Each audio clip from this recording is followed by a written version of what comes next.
Hi, everyone.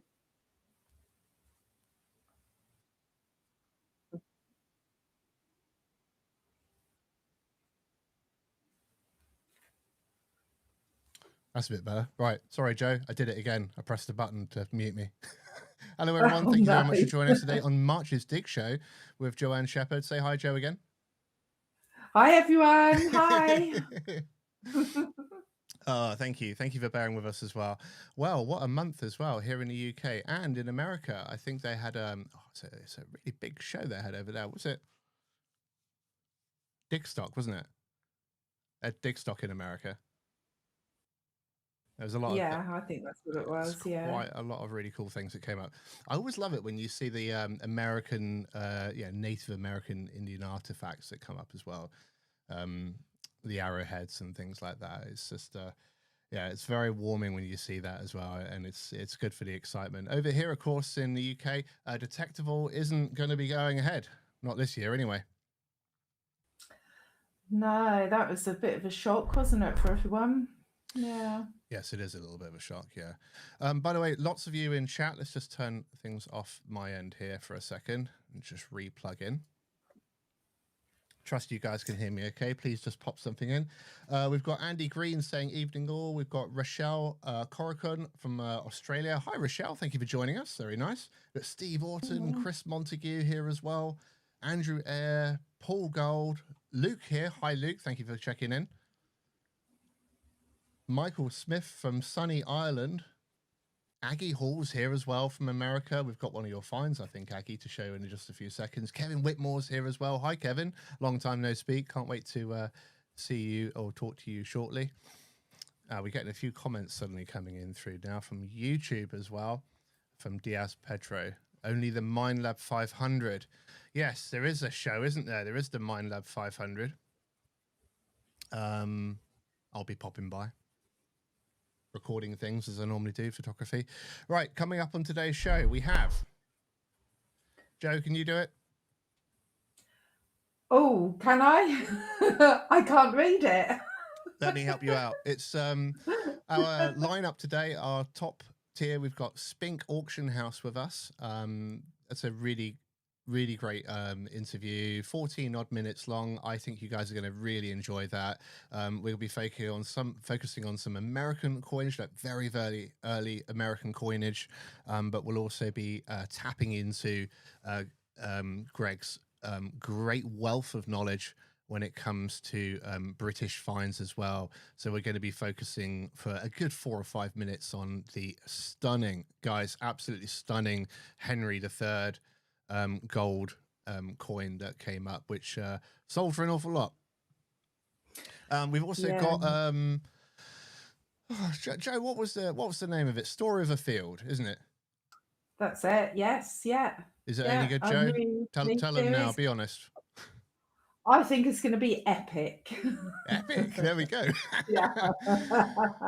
We've got our top Finds Slideshow we're going to be cracking onto in a few short moments. And we'll be hopefully going through some things on medieval seals as well. Okay, Joe, I reckon we should have a go on our slideshow. So our slideshow, for those who the uninitiated, this is it's from various corners of the web. But we've primarily on this occasion gone again to the DS2 group, Dig, and we've got some of the top finds from there. So I think actually, Joe, these are all Dig ones. They're all DS2 group, I believe, on this one. Yeah, there were some great entries as well this month, wasn't there? It was Absolutely. hard to choose, just 20. I know. Took forever. Right, actually, on that note, are you going first or am I? I'll go first. Right, guys, so here's our slideshow for March. So this is all the finds that have come up in March that we've chosen. Me, Joe. On with the show. Right. Should we do some music, Joe, as well? Why not? Go on, hit it. Oh. So this is Killer with a superb Roman Constantine coin. And we've got Darren with 2 very nice Roman fibulas with enamel.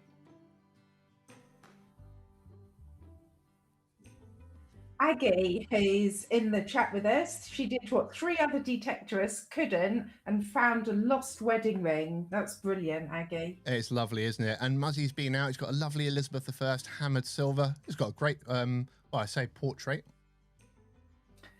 Jethro with a Celtic quarter stater. Beautiful Lovely. little coin. Yeah. And we've got Keith. Oh, I chose Keith, did I? With a phallic Friday pendant. Why do you think I wanted to go first? Louis with this gold posy ring.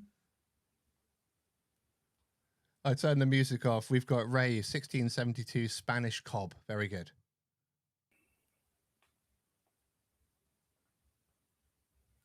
Roy with possibly Viking era Irish gilded brooch brought to Norway. Wow. I really like this. This is Dave and a really nice token. Tim with some more late 17th century silver cobs.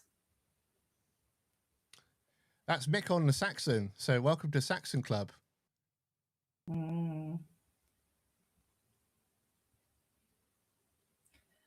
Wow, talking of Saxon, Tony with a gold Saxon shilling. Wow, Saxon gold. And yeah, another Saxon here. From Alan. Well done, Alan. There we go, on the Roman now. Grant with the silver Roman denarius. Oh, look at the portrait on that. Yeah, really nice. Lovely. And Sarah, actually, a really good seal matrix as well. So hopefully we can do some of those later ourselves.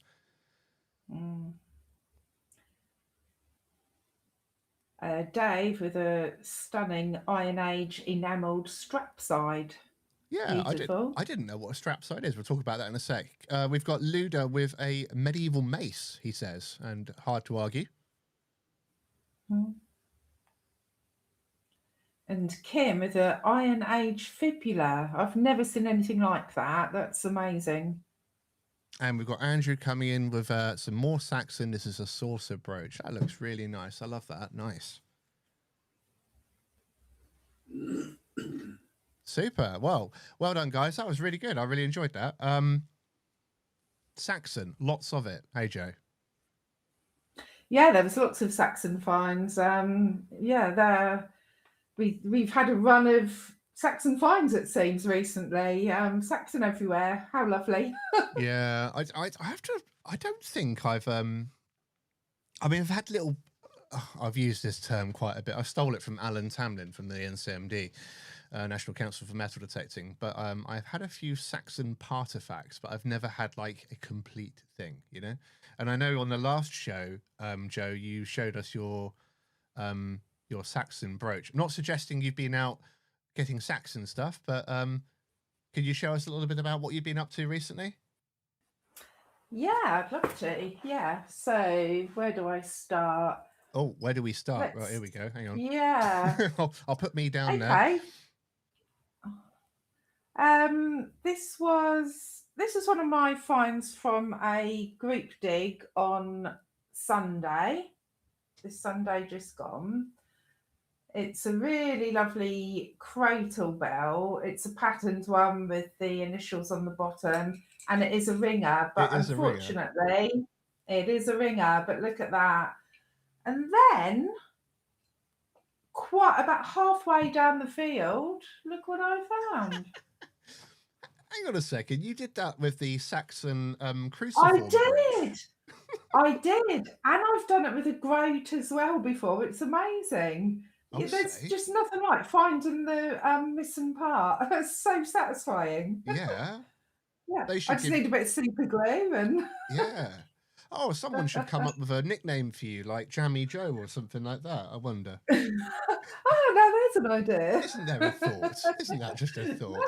There we go. While you're finding your next bit, we've got Kevin says some lovely Saxon. Yeah, I should really put these things on the screen, shouldn't I? Really, I'll try and fix the chat in a minute, guys. But we've had Susan Moat as well saying lovely finds.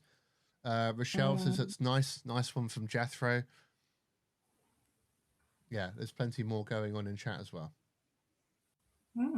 Anyway, sorry, go on, your next bit. Yeah. no, something else. So I found this recently. We tend to commonly call these a snake buckle, don't we?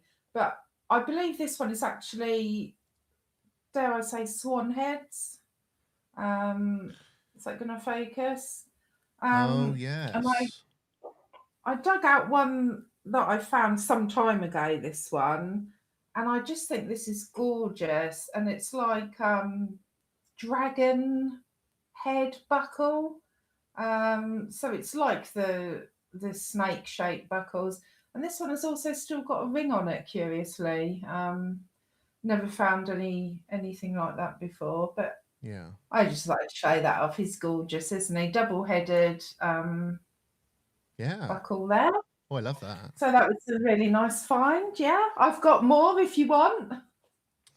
Well, always, Joe. But Yeah. what are we on? What sort of time of the day are we on? Hang on, because we were mucking about. Oh, it's 9. Right. Sorry, it's 17 minutes past. Oh, So, Joe, what we're going to do, okay. and everyone, hello, everyone. Mhm. By the way, let's. Joe, we'll come back to you, mate. Okay. So, what we're Yeah, going I to know do, when to everyone, shut up. we'll run our story of a field segment. Now, this is Yeah. landscape archaeology. Okay. It Mm. won't. Well, there's bits of it. There's bits of it for everyone. Okay. The first episode is all about finding our feet, both as presenters, but also looking at the subject matter, the material, and so on and so forth. So me and James Barnes. James has been putting together the presenting element here, and we've had some help from other people as well with the actual artifacts. So we're really, me and Joe and the team, we're really working to our strengths of like, okay, let's get some experts in, let's understand more, let's get an idea of boots on the ground, let's take away all the NDVI, NDWI, the LiDAR and all the bits and pieces. Let's just get out of the car, detector on, what do we see? So hopefully you guys will like that. The story of the field. Enjoy. It's about 12 minutes long.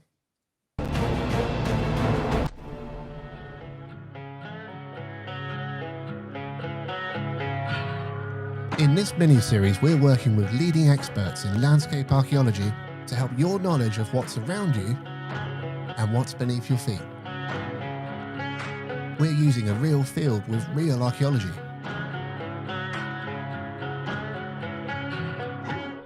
The contours and crop marks on our map are real. The rest of it is to test our awareness. So join me, join us. The story of a field. Right, hello everyone. As you've just learned in the last few moments, we're here today with James Barnes. He's going to be guiding us through the story of a field. And of course, to know the story of a field, we're going to understand the things that are on the field. James, take it away. Who are you and what do you do? Yeah. Hi, Chris. Yeah, my name's James Barnes. So I'm a historic researcher, mainly geared around landscape archaeology. I'm obviously a long and fairly well-known detectorist of many decades. So I have the experience of metal detecting, but with a sort of an archaeological slant because I'm a sort of landscape archaeologist in my spare time. Excellent. So, and that involves, the study of landscapes and in effect, how humans have interacted with landscapes and then modified them to their own means. And we see that throughout field systems through the UK. And it's good to know how those systems have been applied, and then you can then use those to your benefits when detecting. It's very much a case of when you only have a finite amount of time to be on a field, say a rally or whatnot, you've done a little bit of research, you've got some key points. In fact, I'm going to put up on screen now our field. So here we go, field's up. Yes, when you've only got a small amount of time on a field, we have to maximize that best you can. Yes, of course, you can walk or wander around and see bits and pieces. But today, James, hopefully you can tell us a little bit about what we're looking at. And in order to do this, I think in an easy way, let's imagine that I've just turned up. Let's just imagine, for the sake of argument, I've turned up in my truck or car down the trackway on the right-hand side. I've just got out. previously I've seen there's some strange lines from the aerial photography. I haven't got the benefit of any LiDAR or anything like that. This is just boots on the ground, old school. James, take it away. What am I supposed to be doing? Detectors out and on. Yeah. So in effect, if you've had a good look at an aerial map, it's a good place to start. It gives you a little bit of an indication of potential earthwork areas, if there is any, and it will also give you those certain field boundaries that are either there now or have gone, and so you can get a decent idea about the general layout. But you're also looking, the very first thing I always do is look at the topography of the land. Yes. Where is the high points, where are the low points, what features are within the land, Okay. and that is boundaries, water, because anytime there's water in any vicinity, that is going to be utilized by countless periods. Okay. I've started walking. I'm now walking through the sort of a grey crisscross grid fashion thing. So I'm walking through there. I'll just let you know there is some pottery. I'm seeing pottery on the ground. It's this sort of grey stuff. Elsewhere, I suspect.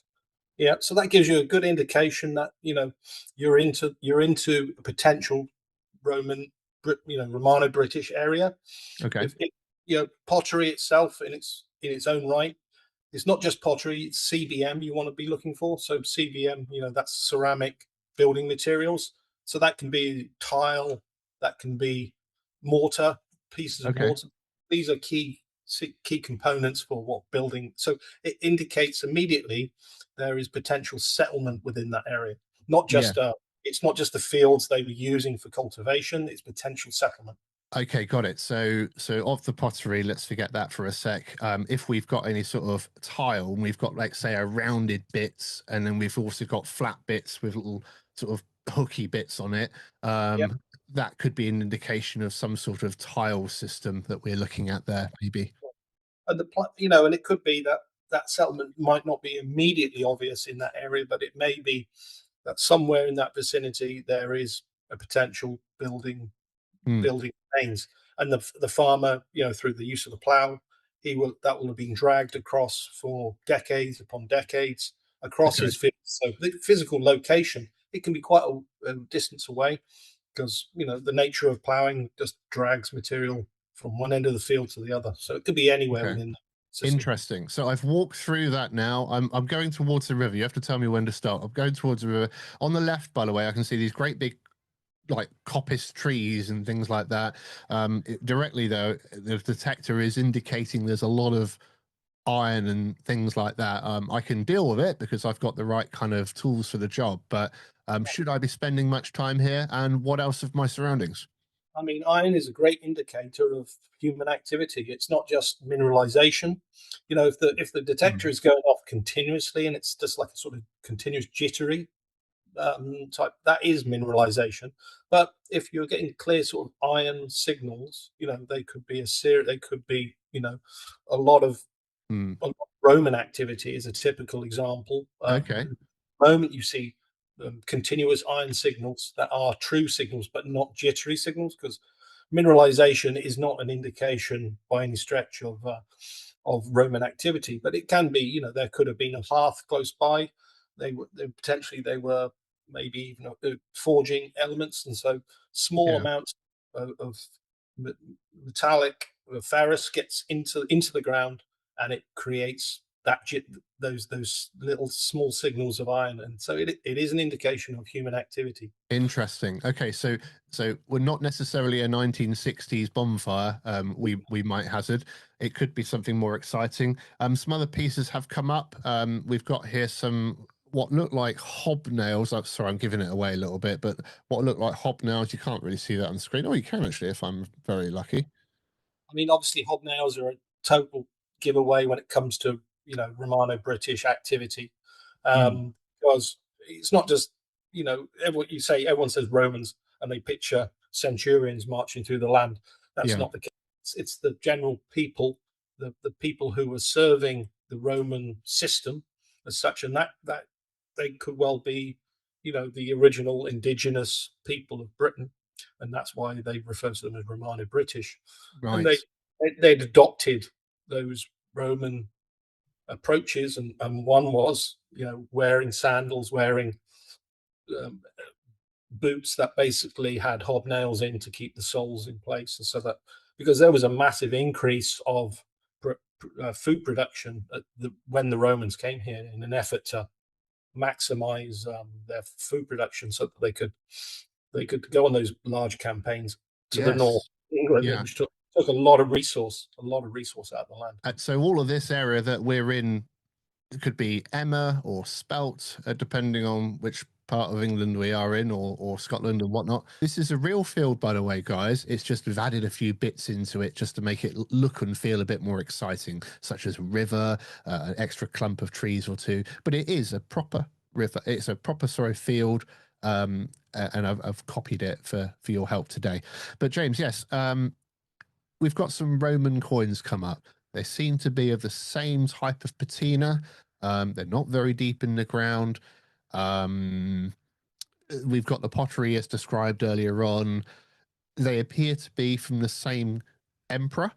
What's the Yeah. significance of this? Do we just walk on? Do we pay more attention? Should we be recording where exactly they were found?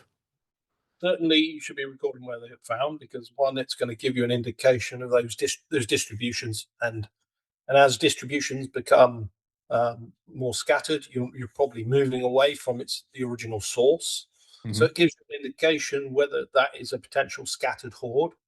So hoards, obviously, you're going to get a focal point of concentration of coins, and so you obviously want to understand that the source of that location, and it has the plow just clip the top of some sort of container of coins, and you're just seeing the remnants of that scatter. Right. The original hoard is still there in position, which is a key thing to be obviously looking out for. We've just had, and just pop it on screen now, and we've got a brooch coming up. Now, it's got a ring and dot design, but I already know because I've just checked it is a Roman dolphin type brooch. Okay. It's a very interesting piece, this. So we are on a Roman site here. I'm right next to a river, and there's a bridge. How do we consider that? Is that something that might give us a lot of modern things? Yeah, I mean, obviously, if it's depending on the nature of the bridge itself, if it's in an area of it's a brook, it's a river, and Mm. it appears to be of the shallower nature. If it's shallower by where the bridge is, that gives an indication, because bridges traditionally are placed in locations where prior to the bridge they were actually just fording across the river. So they were using the lowest point in the where the river was at its lowest point, in an effort to be able to just ford across the river itself. And so those locations are traditionally and they are maintained as the location for bridges. And then as history is developed, they actually then physically build bridges there in those same locations. That's really interesting. So we're talking about the reuse or multi-period use. Yeah. Okay, folks, James Barnes, thank you so much for joining us. Really, really enjoyed that. I think this is going to become more of a series. So yeah, we'll just focus on a few bits, and then boom, and then a few bits, and then we'll do another one, and we'll just keep coming back to that, because I found this really interesting, and I really enjoyed your insight into where to look. And thank you for bearing with me while I was wandering around this field today.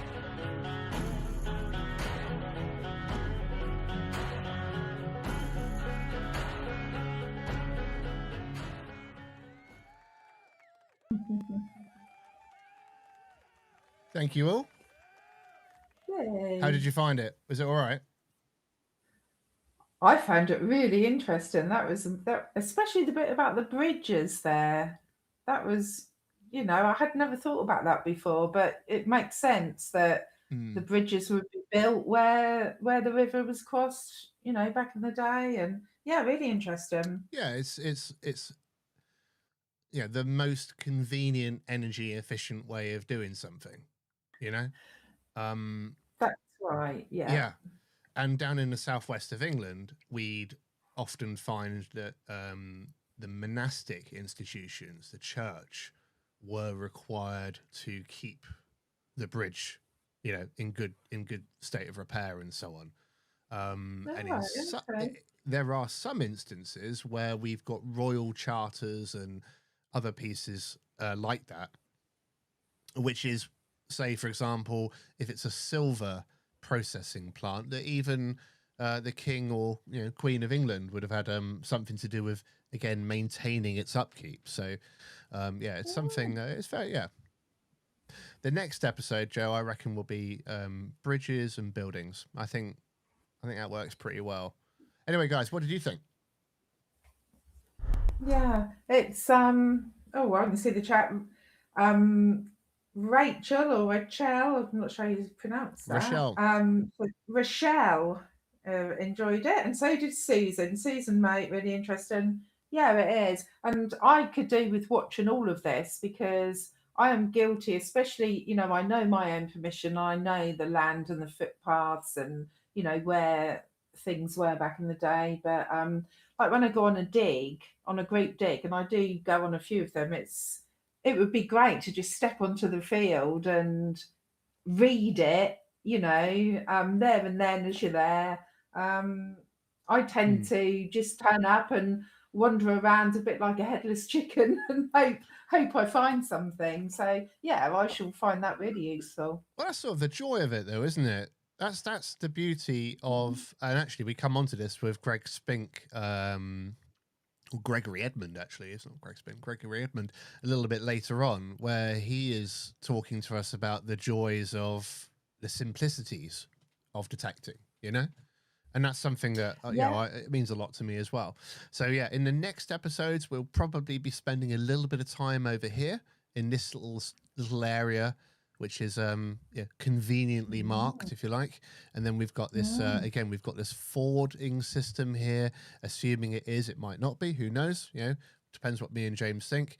And then, of course, we've got our bridge. But yeah, it's I was on a dig. Oh, how long ago was it? I was on a dig in the south of England, and there was a drain, like an old drain, like 400 or 500 years old at least, that kind of thing, and you could tell that an excavator had gone in and pulled out, some of the material, the sediment and whatnot, and they'd done that.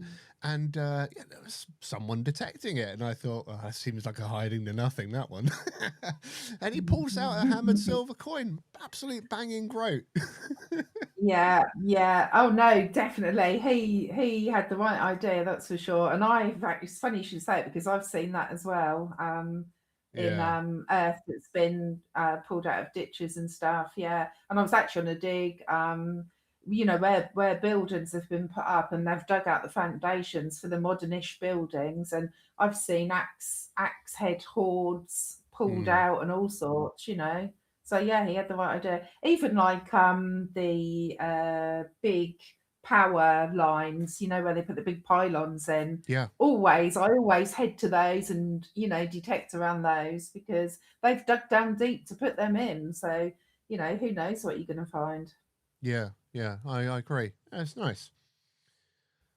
James says he's looking forward to supporting future episodes. So yes, I think the episodic format with sub 10 minutes, that was a bit long, wasn't it, James? But yeah, I think we could probably make something of that. Anyway, let's stop bashing on about that. Yeah. Glad you enjoyed it. Super duper. Now, Joe, do you have anything else to show us from your jaunts across your own fields in the past however long? Can we get Joe's finds table back up again? Yeah. Just really quickly, this sort of ties in with what we've just watched as well about reading the field and that. I pick loads of these up on my permission. And I know that that's a really good sign as well. The old oyster shell to show, it's really old. The Romans famously in the area where I detect, that was a big part of their diet. So yeah, that's things I tend to pick up. Also, something else to look out for, the little cockle shells as well. Yes. They're always a good sign. Yes.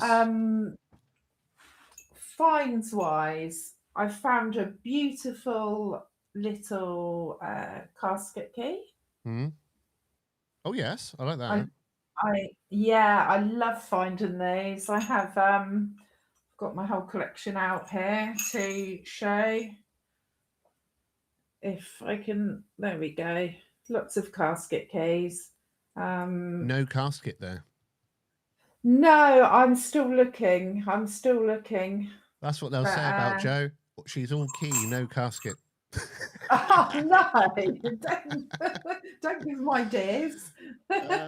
Funny. Well, look, you Uh, know. By the way, Luke Smith says in chat, he goes, in the same vein, it's a reason why so many with cheaper detectors or new to detecting often find hoards. Most of us would walk over it as it's screaming far too loudly. So yeah, I do agree with that. Yes, that's some things they seem too good, don't they? Yeah, absolutely. Yeah. It's always the people new that just dig everything.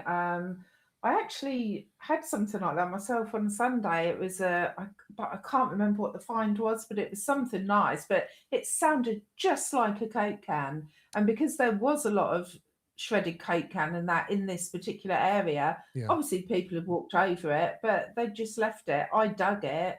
I wish I could remember what it was, but it was something good. Yeah, people think, oh no, that's just a Coke can or whatever, and yeah, that's when they find the hoards, And there isn't we it? go. When the Yeah, absolutely. newbies dig it up. Well. Very interesting. And as a final piece there, Joe, before we move on to our next segment, because I'm sure the rabble are getting, they probably want to see all about Spink and this Henry III coin. So Oh yeah, me too.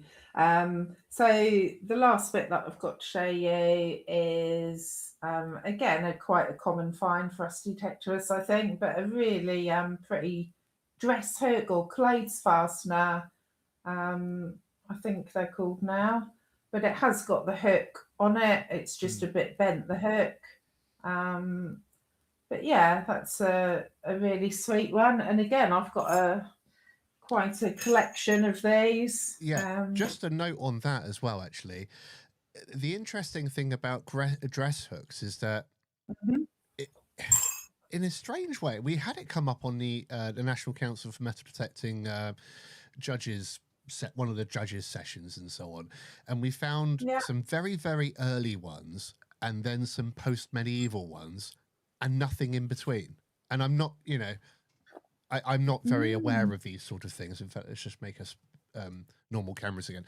Yeah, I'm not very aware of these sort of things, I have to say, but it was very interesting just to hear someone in the room say, I've only ever seen Mm. post medieval and I've only ever seen very early ones as well, but nothing in the middle. So that's an interesting point. Maybe people in chat would like to note on there.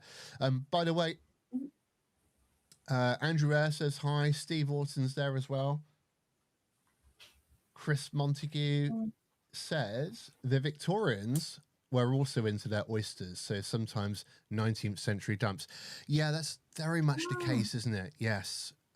We do find that I mean Victoriana in general, isn't it? It just it does cause some issues on the fields, I have to say.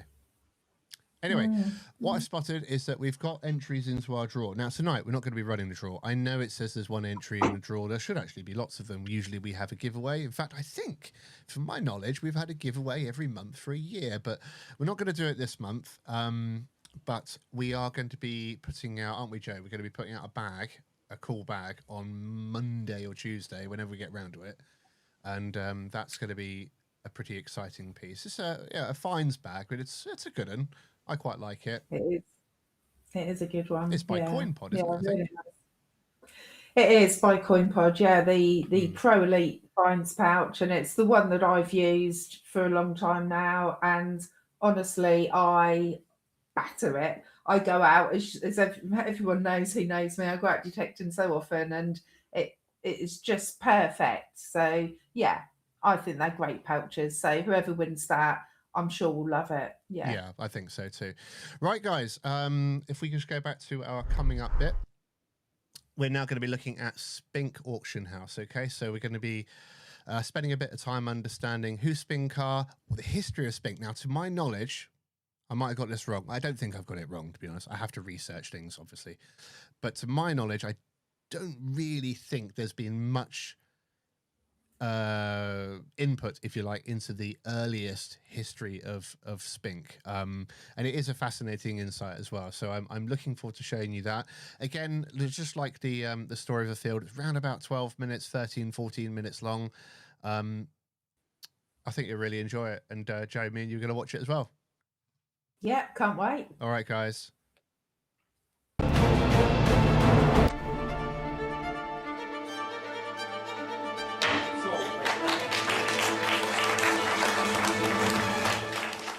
To be completely frank with you, we haven't even done the introduction of who you are. But Greg, it's a wonder to have you on the show, and I really appreciate this.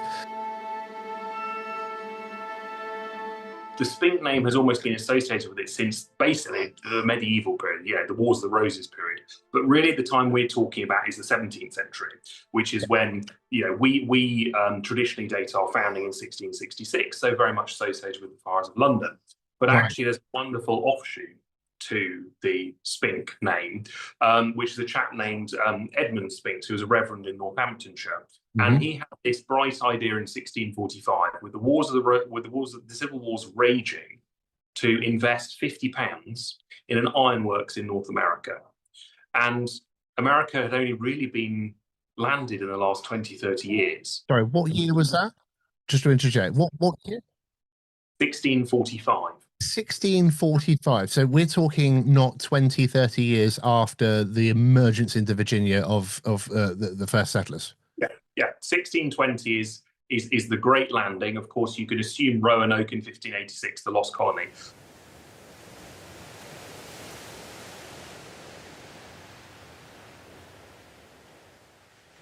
That's really interesting, Greg. So are we talking about an era where people are putting stamps or marks on coinage which reflects, say, the world around them? Such as hills or landmarks or the type of fauna or whatever. I'm leading into something here, and I'm sure a few people are going, "Come on, Chris, mention it." Pine tree shilling. Yeah, it's exactly that. It's that visual aesthetic, which obviously has the heraldry, it has the local landmarks, has the local flora and fauna, which is the basic. And you say in the hog money, you see in Bermuda as well at this time. Basically, it's a representation of what they see of the world around them, or the promise that they think they're getting in this new place, but also it shows the technical incapabilities and what they don't have there, and the fact they're very much reliant on the outside world bringing in shipments as well at this time. And so it's nothing short of remarkable that within one generation of the settlement of 1620, that you've got them thinking to produce coins and actually coming up with a civic system that is actually punishing people for trying to counterfeit the coin. But hang on a second. You're talking about penal colonies or places where people are, would much rather not be. Who was governing the amount of silver in these coins? Yeah, I mean, so this the point you mentioned before. How are they getting a source of silver? Well, obviously there'll be those examples that have been brought over from England, and there are fantastic examples of Henry VIII groats that have been quartered, that have been found on the east coast of America. Yes, there are silver coins that are coming over from England, but as you mentioned rightly, the vast majority of silver is coming from South America, and it's only thanks to the emerging nascent power of the English that starts dominating the East Coast, that the shilling standard and then eventually the decimalised standard of the 1790s culminates through. But arguably, you'd say the fact that the Pillars of Hercules design that you see on the Spanish 8 reals is the origin of the dollar sign, then ultimately the Spanish coinage is the one that wins out through to the dollar.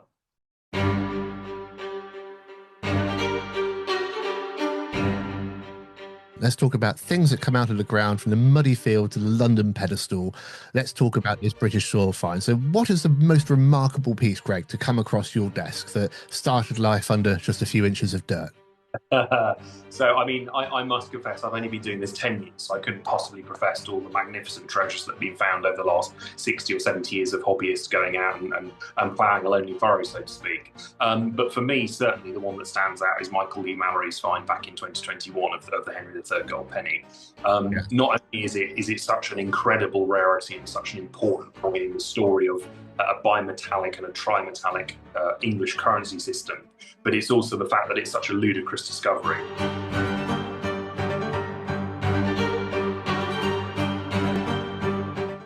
And yeah, the clinical eye of the auctioneer versus the emotions of the finder on social media. Well, the world is social media based at the moment. Okay, from what I understand, the person who detected this wasn't even. They were just out with their kids because that's what he did. You know, at the time. It's Henry III, perfect piece. Didn't belong then. Didn't belong now. I mean, it does belong now because it's in a museum somewhere, or it's in a collection. But it shouldn't have been. Henry III tried out gold. Edward III, no problem at all. Carried on doing it. I'm not saying that they are common coins, but that, you know, when you spot one, you're like, oh, this is a gold noble, lovely. And it didn't belong, and yet it has been found by someone who wasn't expecting to find. No one expects to find Spink, but they're really not expecting to find it. Didn't have his glasses on. Contacts social media. Social media goes wild. Greg, did you tell him to take it down off social media? I did for my sins. I told him that basically he's going to be bombarded because of what it is and the significance of what it is. And so I don't make any pardon for myself for telling him that, because I think it was the right advice at the time. But you know, it is part of the story and it's part of the folklore of it. But you know, for me, what really encapsulates the good standard that Michael adopted, in fact, the impeccable standard, is he was very clear from the outset. He said anyone could have found this, anyone should be able to own it. That was his first condition. The second was, I want the world to know about this discovery. And I said, very good. So you tell me the exact find spot. You show me the find spot. We have that discussion with the landowner to protect the land, of course. But we then get, you know, an industry standard world expert in Henry III. We look at the back of the room then at £540,000. If there's no further protest from the telephone, they're out at £540,000. Going once. It's gone from being a casual find in a farmer's field with his children to being something worth over £500,000. And I still remember the whole subsequent developments of him running back to the car because he didn't have his glasses, he couldn't see what it was, him messaging his wife frantically to talk about things. And so it became this wonderful sort of human story connected with a historical object. And I think a lot of detectorists really live into that. We want to know, where is our place in time? What is the significance of the object we find? And it was just such a surreal moment for the hobby, for me as a private and corporate professional, but also the importance of going through the proper process when it comes to heritage. Absolutely. And things of that nature. And ultimately, you know, we can sell things for wonderful sums of money, but it means nothing if we don't do the proper work before it, to record it, to save it, to make sure that everyone appreciates it.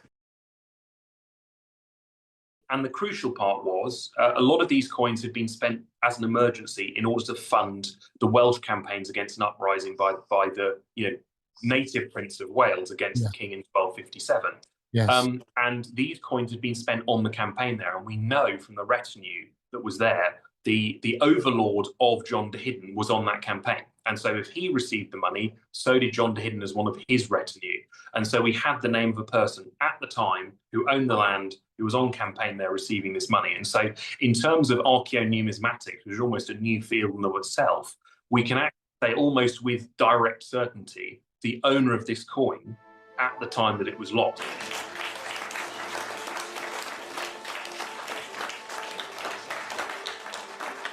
Because of the backstory, because of the past scheme, everyone saw that, papers went nuts for it, social media went ablaze with it again, came up for auction having started at £5, then goes and sells for over £500,000. Amazing. You started it at £5? Yeah, we did, because for £500,000. Because Michael very categorically said to me, anyone should be able to own this because anyone should have been able to find this. And we said, okay, put your money where your mouth is. And what was amazing, starting it at £5, you can look at it and say, you know, it's a gimmick. But actually, we wanted to reflect Michael's wishes as the finder. You know, that's something that can never be taken away from him. And in the first sort of half an hour, it was already up to 70,000 in prebids. People really piled into it because they wanted to be a part of the story. And there will be people now all over the world who can say, I had a bid on a gold penny. I was part of that story. It was a part of our shared history, and that's what we wanted. To be part of a story that someone else is telling you, you find yourself emotionally invested, and that's That's a really a nice clean point there. And actually, you know what, you mentioned about the coin having been a little bit bent. Let's talk about to clean or not to clean.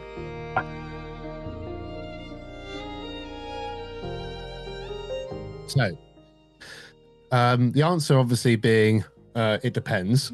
Can we expand on there? Is there a point of no return? I recognize that cabinet condition, you know how silver has that toning that can only occur after about 200 years in a cabinet. You know it very well.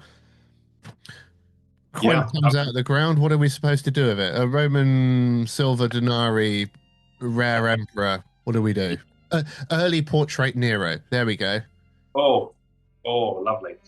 So, I mean, ultimately, the presentation of the coin as it's corroded or not corroded, or patinated or not patinated in the ground, is part of its story. You know, the purist in me as a specialist, and that guided by our collectors, private or public as they may be, often prefer coins to be left as they are. And that means, you know, obviously, you know, a distilled water solution removing mud so that you can actually see the item, but leaving it patinated beyond that. However, there comes a challenge, of course, particularly with ancient coins. Usually they're encrusted in orm silver or something much deeper in terms of the encrustation compared to a Victorian silver sixpence. And so in those cases, there are sort of standard industry practices for conservation, which basically is the internal byword for cleaning. And conservation is obviously the sensitive approach to restoring a coin to its former glory. And so there are caveats in which it is appropriate to do that, particularly for legibility, attribution and classification. And obviously when it comes to hoards that are required for museums, often they will conserve them, even if they're Anglo-Saxon silver coins that only have a small amount of patina on them, just for presentation.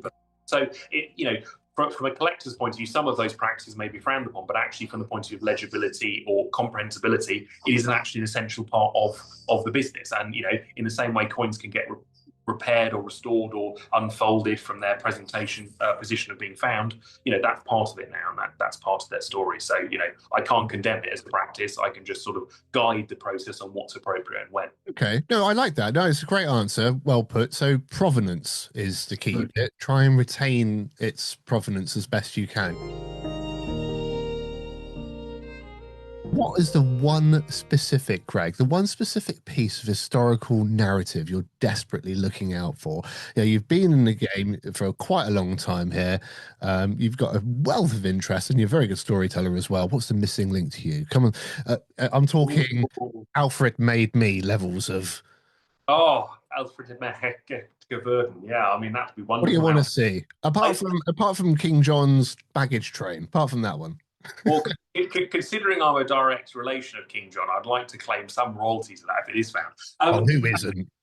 23rd times great grandfather, I think. But then again, I know 10 people that are related to Edward the First.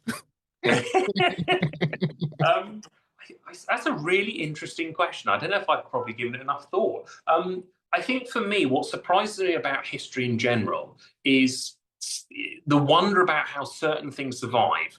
And of course, the great loss of what is lost, we don't know what it would have told us. And so you always have to caveat it with it. Is this something that's too good to be true? Each object deserves its due reverence. It doesn't have to be royal to be interesting.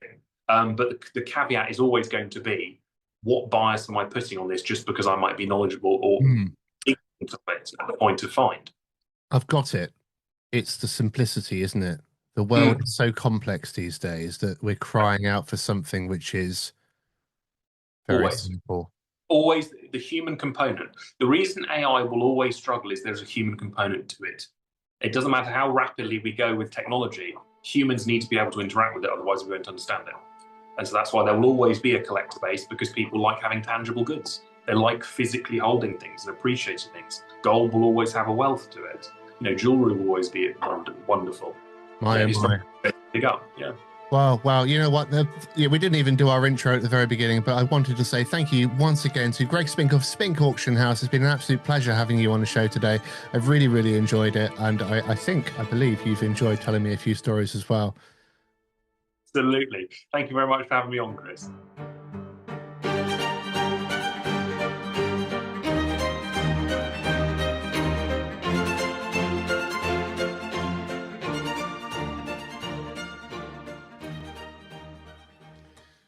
Hello again.